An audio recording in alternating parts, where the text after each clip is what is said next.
mademoiselles, messieurs, bienvenue à Metro News. Voici les principaux titres qui seront développés aujourd'hui. Le gouvernement a ajusté les prix des carburants. La gasoline passe de 201 à 250 gourdes, le diesel passe à 350 gourdes et le kérosène est fixé à 352 gourdes. L'extradition de Samir Handan. La Turquie pourrait ne pas livrer le suspect à la justice haïtienne si les autorités ne répondent pas à certaines exigences. Les États-Unis continuent d'appeler au dialogue malgré le récent remaniement du cabinet ministériel du docteur Ariel Henry. L'ambassade américaine en Haïti encourage les acteurs à trouver une solution inclusive.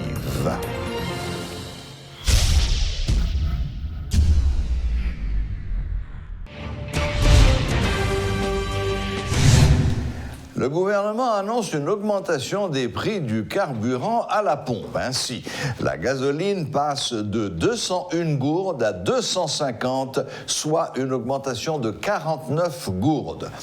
Le diesel subit une augmentation de 181 gourdes. 81 gourdes, passant de 168 à 350. Enfin, le kérosène passe de 165 gourdes le gallon à 352, ce qui fait une augmentation de 187 gourdes.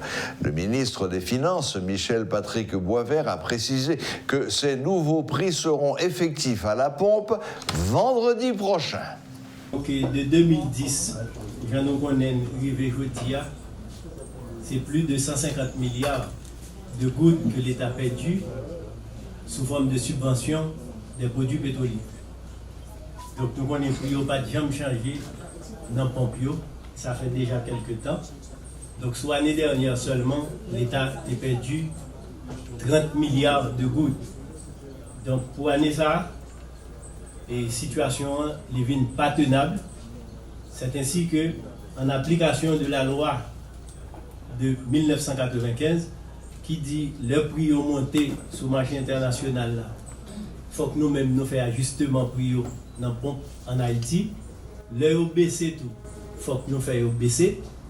Donc après des consultations avec les différents acteurs concernés, nous voulons parler de distributeurs, c'est-à-dire les stations d'essence et les responsables. Après, nous finissons ensemble avec eux, avec les gens qui ont importé produits pétroliers, c'est-à-dire associations et des compagnies qui ont même impliqué dans l'importation. Et puis avec les syndicats, notamment les syndicats de transport.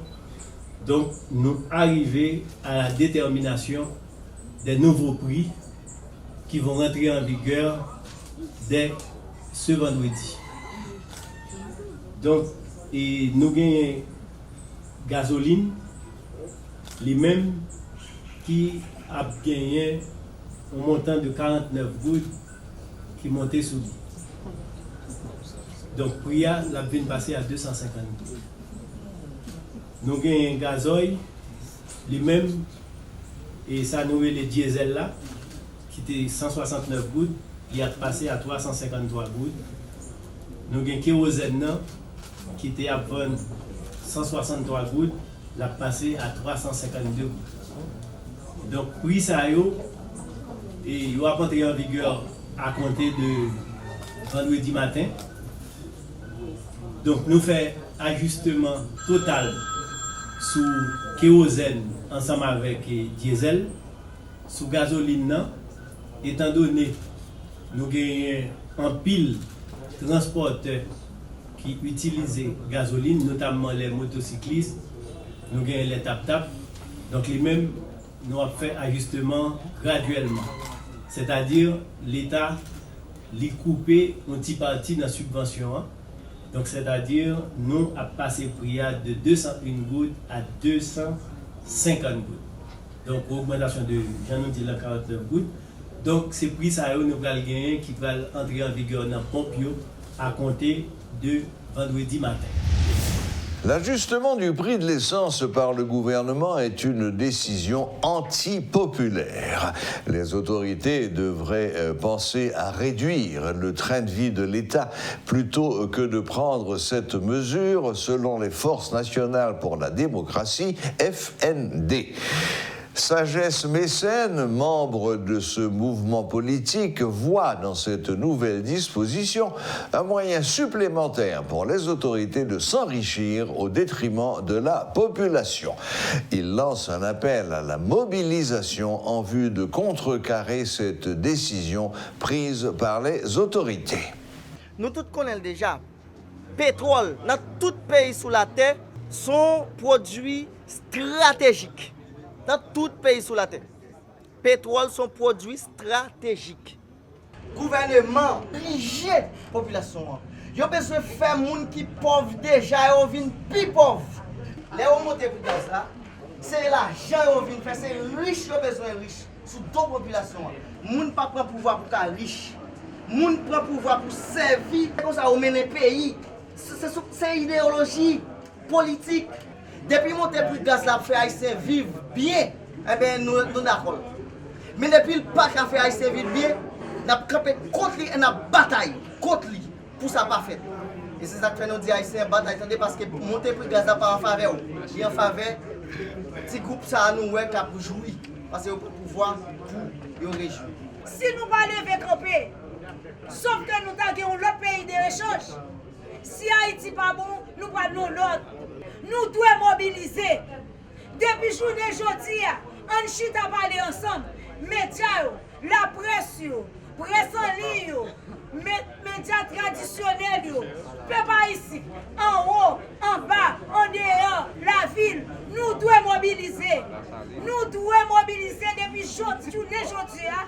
Depuis journée aujourd'hui, nous devons mettre nous ensemble pour nous faire un seul, pour nous mobiliser, pour nous dire nous pas capables. Parce que ça qui est la journée aujourd'hui, ça nous est passé là, ça nous a gardé dans le pays là, pour nous sortir là-dedans, c'est seulement nos mobilisations. La Turquie pourrait ne pas extrader Samir Handal vers Haïti si les autorités haïtiennes ne fournissent pas certains documents exigés par Ankara. Les Turcs se disent prêts à livrer le suspect, mais réclament une série de garanties que Port-au-Prince peine jusqu'à présent à fournir. À rappeler que Samir Handal est recherché par les autorités policières et judiciaires pour une implication présumée dans l'assassinat du président Jovenel Moïse. Alors que le Premier ministre Ariel Henry vient de remanier son gouvernement, les États-Unis disent rester dans l'attente d'une solution concernée des acteurs politiques et de la société civile en vue de résorber la crise. Joint au téléphone ce mardi, le porte-parole de l'ambassade américaine en Haïti, Christopher Johnson, a précisé que son pays continue d'encourager le dialogue inter-haïtien pouvant aboutir à des élections dès que possible. À noter que c'est la première réaction de l'ambassade américaine après l'installation du nouveau cabinet ministériel. Le Conseil des ministres, présidé par Ariel Henry au Palais national jeudi dernier, est illégal selon Serge Jean-Louis. Le coordonnateur des Forces nationales pour la démocratie assimile cet acte à un naufrage institutionnel. En conférence de presse ce mardi, le coordonnateur général de la FND laisse entendre que les décisions prises par le Premier ministre lors de cette séance sont nulles et non avenue. Une décision qui doit être démocratique, pas constitutionnelle. Le peuple haïtien, depuis le 29 mars 1987, il choisit un régime démocratique. Je dis à moun qui dirige le pays là, pas rien pour y à la démocratie. Ils nous opposé à ça. Tout journaliste qui là, tout le monde qui attendait, connaît la définition du Conseil des ministres. Le Conseil des ministres, la plus haute instance stratégique de l'État, est convoquée, dirigée par le président de la République. Vous imaginez un instant, Ariel Henry, Premier ministre de facto, d'ailleurs qui est incapable du point de vue de leadership pour le mener au gouvernement. se baille tête li, on le titre pour la faire conseil des ministres. Donc, vous l'avez président. Donc, contre actes antidémocratiques ça, qui sont insultes à l'intelligence. FND manifester des accords total et rejeter toute décision qu'elle prenne, soi-disant conseil des ministres là, pour nous-mêmes, nous n'avons aucun avenir. Parce que pas que conseil des ministres. Le conseil des ministres, nous insistons, c'est la plus haute instance stratégique de l'État. Elle est convoquée et dirigée par le président de la République. Nous devons poser cette question à M. Ariel Henry, au Palais national, qui était le président, qui dirigeait le conseil des ministres. Ariel Henry faut un conseil de gouvernement. Pour nous-mêmes. Donc nous prenons position contre. C'est clair. FND dit, nous-mêmes, nous pas marcher dans une série de démarches qui mettent les acquis démocratiques. Peuple haïtien gourmet pour l'IA depuis 1987. Nous assimiler à Ariel Henry posé l'autre jour à un naufrage institutionnel. Chez mes boutons, chez mes malings, mes amis. Chasse monsieur prend pour le faire conseil des ministres là. Une série de gens qui jouent ça, nous ne pas jouer avec elle. Son signe que logique Jovenel Moïse te gagné pour retourner à la dictature, c'est lui-même Ariel Henry à continuer. Les membres de la Fédération des syndicats des travailleurs de l'électricité d'Haïti réclament un nouveau directeur général à la tête de l'institution, mais un qui ne soit pas du milieu politique. Les syndicalistes dénoncent également le comportement de ceux qui veulent s'accaparer de ce patrimoine national. Le FESTRE EDH menace d'entamer une nouvelle phase dans leur mouvement si leurs revendications ne sont pas satisfaites. Depuis le départ de Michel Présumé, le DH fonctionne sans directeur général à sa tête. Une situation que de nombreux syndicalistes déplorent. Ils tirent la sonnette d'alarme en vue d'attirer l'attention des autorités étatiques sur ce vide. Toutefois, ils posent des conditions concernant le successeur de l'ex-directeur nommé par le président Jovenel Moïse. Gary Jean-Baptiste est secrétaire à l'information de la FESTRED. Dans le temps qui est passé, nous avons toujours à recevoir des directeurs qui sont sortis en dedans chapelle politique, qui viennent tout simplement dans l'ambition pour que soient capables de traiter et régler les questions politiques. Nous avons fait campagne avec poteaux, transformateurs, tout matériel EDH gagné dans l'intérêt personnel, mais pas dans l'intérêt de la population en général. Nous-mêmes, en dedans syndicat, en dedans dirigeants, en tant que dirigeants nous disons que nous arrangé nous en quelque sorte pour que EDH capable de gagner un directeur général, mais son technicien pour lier, mais ce n'est pas un politicien. Ce n'est pas la première fois que le corps syndical de l'EDH élève la voix pour poser ses exigences. Le dernier mot d'ordre de grève, se rappelle-t-on, a causé du tort à l'ensemble de la population privée d'énergie électrique. De quoi sera-t-il question cette fois? Nul ne sait, mais les syndicats se positionnent contre toute privatisation de l'institution. Et nous lançons également, Youpinga, une série de services qui comprennent que, journée jeudi à la, EDH capable de privatiser. N'a dit c'est bien compté, mal calculé, parce que EDH est un patrimoine national qui supposé rester pour desservir la population comme ça doit être. Les syndicalistes se disent conscients du manque de courant qui sévit dans le pays. À l'approche des fêtes de fin d'année, le DH doit obligatoirement avoir un dirigeant. Et sur ce point, quels sont leurs souhaits? Surpris par cette interrogation, le secrétaire à l'information de la Fédération, Gary Jean-Baptiste, n'esquive pas la question. Nous sommes en tant que syndicalistes, ouvriers engagés en dedans bataille syndicale là, nous avons toujours souhaité mais un échantillon des directeurs que nous avons. Mais nous pas là pour nous dire que nous sommes tels. Étant donné que, au regard de la Constitution, que fait de gouvernement ou le président de la République en d'autres termes, seul monde qui a habilité pour le nommer directeur général, comme de fait nous gagnons le Premier ministre Ariel Henry, eh bien, journée jeudi, obligation ça vient directement à lui-même pour choisir un directeur, et ceci dans l'échantillon que nous-mêmes nous demandons là. Quand les violons ne s'accordent pas entre les syndicalistes de l'EDH et les membres du gouvernement, les consommateurs en paient le prix fort. Et quand le gouvernement décide de son côté de faire traîner leur dossier, ce sont toujours les clients qui en font les frais. Nul besoin d'évoquer le dernier mauvais souvenir des clients lorsque le 58e locataire du Palais national avait décidé d'imposer Michel Présumé. En somme, si le prochain directeur général est issu du milieu politique, quelle sera la réaction des syndicalistes cette fois-ci? Eh bien, la pré chapeau politique, là, le fouille en bas, il tourne côté, il est sorti avec lui. Bataille pirate. Il n'a pas avec jusqu'au dernier coup de fusil. Des syndicalistes de l'électricité d'État d'Haïti n'entendent pas lâcher prise. Ils réclament un nouveau directeur général à la tête de l'institution, mais pas quelqu'un qui soit issu du milieu politique. Dans le cas contraire, ils menacent d'entamer des mouvements de revendication sans pour autant révéler de quelle nature. Paul Léel et Rudolph Pierre-Louis pour Télémétropole. Aujourd'hui, 7 décembre ramène le 5e mois de l'assassinat du président Jovenel Moïse. Nous allons jeter un coup de projecteur sur ce gros dossier, savoir comment il évolue, où est-ce qu'on en est, à quoi il faut s'attendre. Et pour ce faire, nous avons par téléphone, depuis les États-Unis, notre ami Stanley Lucas, lui-même qui se dit fut un proche du président Jovenel Moïse, et il est d'abord et avant tout un spécialiste en développement politique. Bonsoir Stanley Lucas.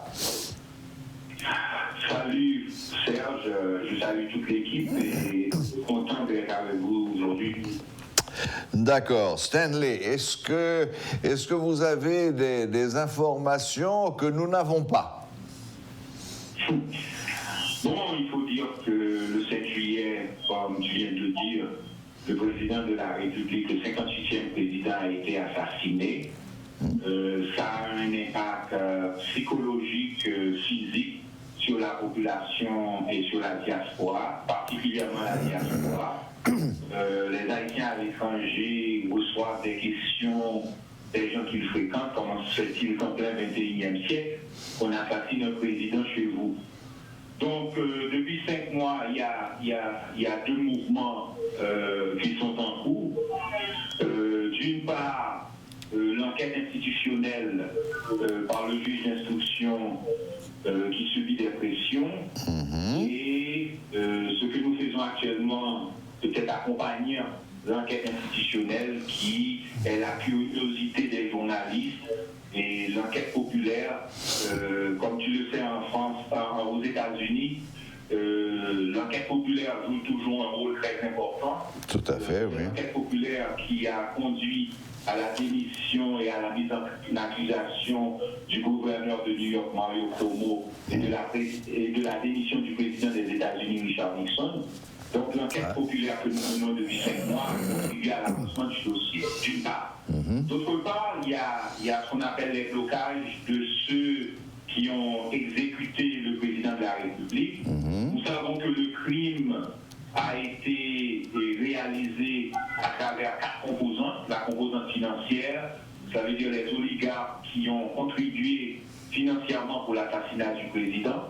La composante sécuritaire qui a plusieurs éléments. Et les membres de la garde présidentielle à travers l'USP, l'USGPN et le CACIM qui ont participé au crime, 10 ont été arrêtés, il y a 10 nouveaux dont le juge d'instruction a demandé leur arrestation.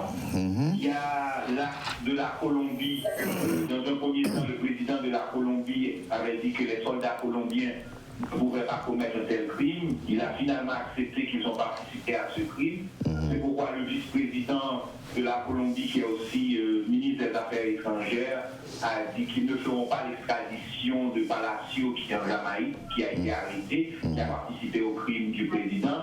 Toujours dans l'acte sécuritaire, le rôle des Dominicains n'est toujours pas connu, puisque les mercenaires colombiens sont passés par la République dominicaine. Comment se fait-il que l'intelligence dominicaine ne nous a pas avertis? L'axe de la Floride à travers la compagnie compagnie CTU qui a recruté les Colombiens, et toujours au niveau sécuritaire, au niveau du commandement, la tentative d'assassinat du président Tabar qui a échoué le 7 février. Quelles sont les connexions qui existent entre l'assassinat du 7 juillet et la tentative d'assassinat du 7 février? Nous n'avons toujours pas la réponse. La composante politique, après 5 mois, est un peu plus claire. Il y a des éléments du parti Unité qui ont clairement participé à l'assassinat du président. Nous l'avons appris à cause de la publication du rapport de la DCPJ et de l'enquête menée par le commissaire Bedford Claude, qui a montré clairement que le Premier ministre actuel était en coordination avec Badio Joseph le jour de l'assassinat et a parlé avec lui 17 fois pendant le mois de juin. Donc cette connexion existe et elle est claire.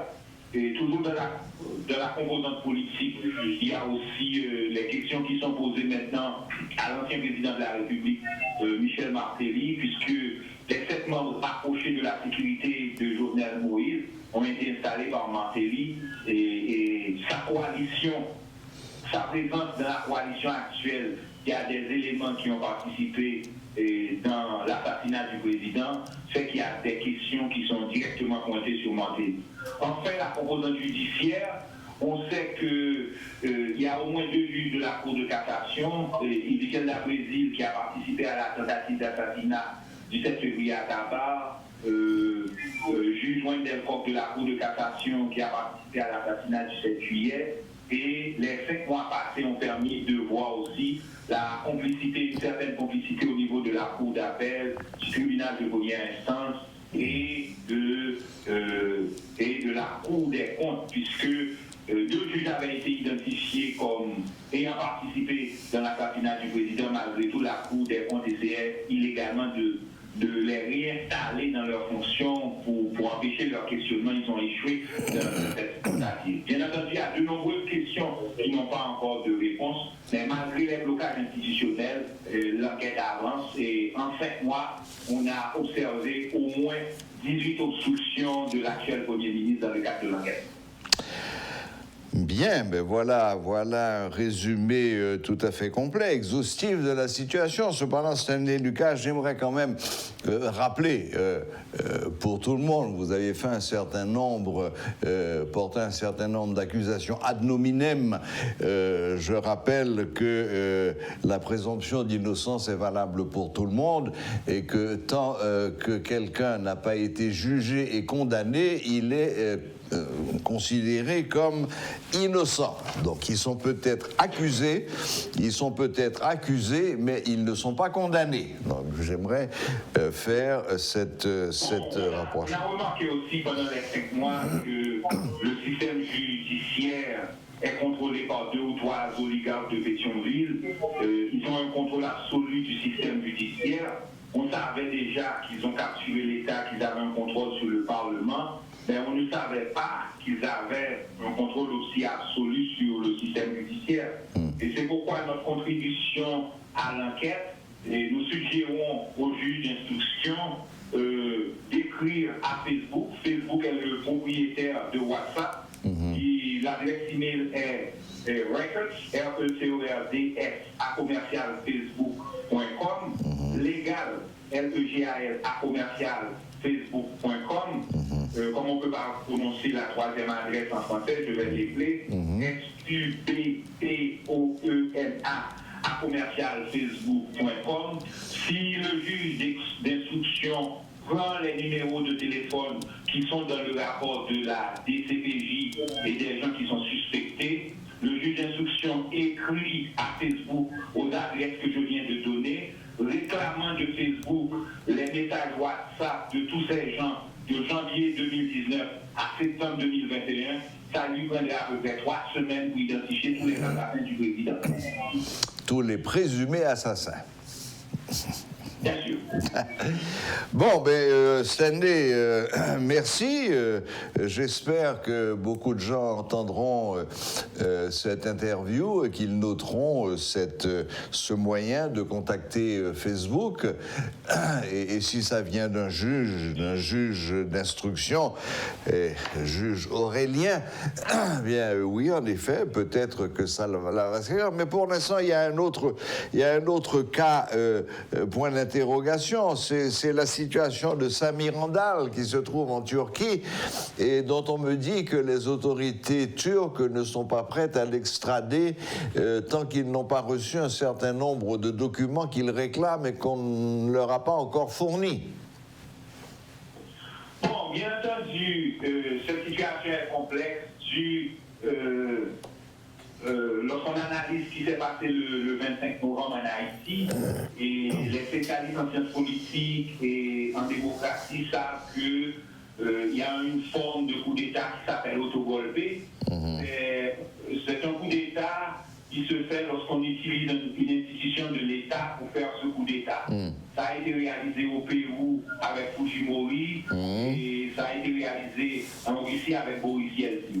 Le 5 novembre, pour garantir qu'il y a des blocages et qu'il n'y ait pas de suivi dans le cadre de l'enquête du président de la République au niveau du pouvoir exécutif, Ariel Henry a opéré ce qu'on appelle un autogolpé et a mis en place une coalition opposée à l'enquête du président, dont les suivis qui devraient être faits par le pouvoir exécutif ne seront pas faits. Comme je l'ai dit tout à l'heure, en 5 mois, l'actuel Premier ministre a fait 18 obstructions à la justice. Et on a aussi remarqué, selon les rapports de presse, qu'il y a des requêtes du juge d'instruction à la DICL qui n'ont pas été honorées. Donc les sabotages pour que la justice ne mette pas la main sur les assassins, les sabotages sont en cours. Donc moi, depuis l'autogolpé du 25 novembre, il n'y a pas beaucoup d'efforts de l'exécutif. D'ailleurs, pendant les 5 derniers mois, le CSPN n'a donné aucun point de presse sur l'avancement de l'assassinat et de l'enquête sur l'assassinat du président. Même quand il y a un juge d'instruction qui travaille sur le dossier, le pouvoir exécutif avait fait sortir à travers la police nationale des avis de recherche. Au moins, ils auraient pu chaque semaine donner un point de presse sur l'évolution des dossiers des recherchés. On observe qu'il y a clairement une opposition au niveau du pouvoir exécutif et depuis le coup d'État, il y a une opposition à l'avancement de l'enquête. Oui. Bon, Stanley, malheureusement, le temps nous fait un peu défaut. Encore une fois, merci de nous avoir consacré un peu de votre temps, même si c'est par téléphone. Oui. En décembre, c'est bon de rappeler la mémoire des gens. Et il faut se rappeler que c'est un 1er décembre 2019 que l'ancien directeur de la DCPJ, Michael Lucilius, qui avait l'habitude d'arrêter les bandits, les criminels, il avait été assassiné. C'est un 3 décembre que Brignol Lindor a été assassiné, un journaliste qui faisait son travail à Petit-Goâve. C'est important de rappeler ça parce que quelqu'un comme Brignol Lindor, il faut lui construire une statue à Petit-Goâve comme un héros de la presse, un héros de la démocratie. Le 5 décembre 1986, dans le cadre de la démocratie, il y a une bombe qui avait été lâchée à Pétionville, qui a créé beaucoup de dégâts et détruit la vie de certaines personnes, parmi elles Vania qui a perdu 2 pieds et 1 bras. Et cette dame aujourd'hui, elle est complètement abandonnée alors qu'elle est une héroïne de la démocratie. Donc c'est bien de rappeler que ces gens existent si nous voulons bâtir une société démocratique. Je te remercie et j'espère que les gens qui écoutaient ont appris quelque chose. Merci Stanley, encore une fois, merci de cette interview par téléphone et de toute façon on garde le contact. Dès que vous aurez du nouveau, n'hésitez pas à nous contacter. Le cas toujours avec plaisir. Bonne soirée, porte-toi bien. Merci, bonne soirée à vous également. Voilà, c'était Stanley Louka depuis les États-Unis qui nous apportait un certain nombre d'informations intéressantes sur l'évolution ou la non-évolution de l'enquête sur l'assassinat du président Jovenel Moïse.